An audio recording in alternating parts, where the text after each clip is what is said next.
V2, V3, V4 and V5 इस type से हमने ड्रॉ कर लिया और इनको हम नेमिंग कर लेते हैं। ये हो गया आपके पास V1, ये हो गया V2, ये हो गया V3, ये हो गया V4 एंड ये हो गया V5 हो गया। इसमें जो एजेस है वो कनेक्ट कर दीजिए। जैसे V1 से V2 में एक एज है तो आप यहाँ पे आपने ड्रॉ कर दिया। V1 से V5 में है बिल्कुल, तो आपने V1 से V5 में भी कनेक्ट कर दिया। देन आपके पास V2 से V3 में है, V2 से V3A में ड्रॉ कर दिया। V2 से V4 में है, V2 से V4 में भी ड्रॉ कर दिया।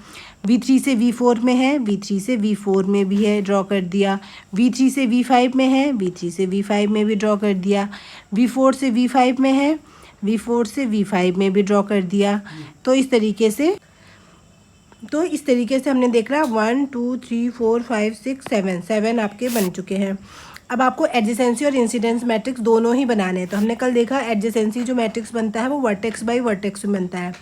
V1, V2, V3, V4 and V5 आपने वर्टेक्स इधर लिख लिए। V1, V2, V3, V4 and V5 इधर लिख लिया और ये बन रहा है आपका एडजेसेंसी मैट्रिक्स।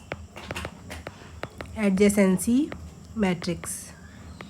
तो अब आप इसमें क्या करते हैं, जिन वर्टेक्स के बीच में एज है वहाँ पे तो 1 लिखते हैं और जहाँ पे नहीं है वहाँ पे 0 लिख देते हैं। जैसे V1 से V1 में नहीं है, यहाँ पे कोई भी सेल्फ लूप तो बन नहीं रहा है, तो आपके सारे डायगोनल के एलिमेंट तो 0 हो जाएंगे। V5 से V5 में भी नहीं है। अब V1 से V2 के बीच में एज है, हाँ V1 से V2 में एज है। आप यहाँ से भी देख सकते हैं, इससे भी देख सकते हैं। तो यहाँ पे आपने 1 लिख दिया। V1 से V3 में नहीं है, V1 से फिर एक आप जाता है आपका V5 में, तो यहाँ पे भी लिख दिया। बस 2 ही एज जा रही हैं आपकी V1 से, बाकी सब 0 है।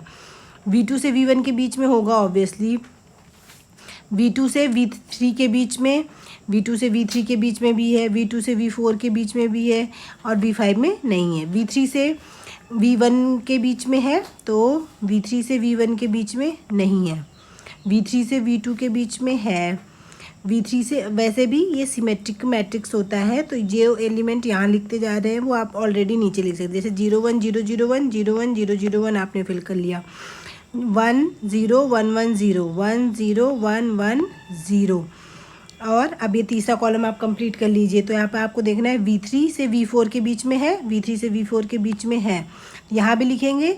और V3 से V5 के बीच में है तो V3 से V5 के बीच में भी है। अब इसका ट्रांसपोज इधर कर लेंगे तो इधर भी आएगा ही। क्या V4 से V5 के बीच में कोई एज है? हाँ है, यहाँ भी लिखेंगे और यहाँ भी लिखेंगे। तो ये इसका कौन सा मैट्रिक्स हो गया? Adjacency matrix. अब इसी तरीके से हम यहाँ पे इसका इंसिडेंस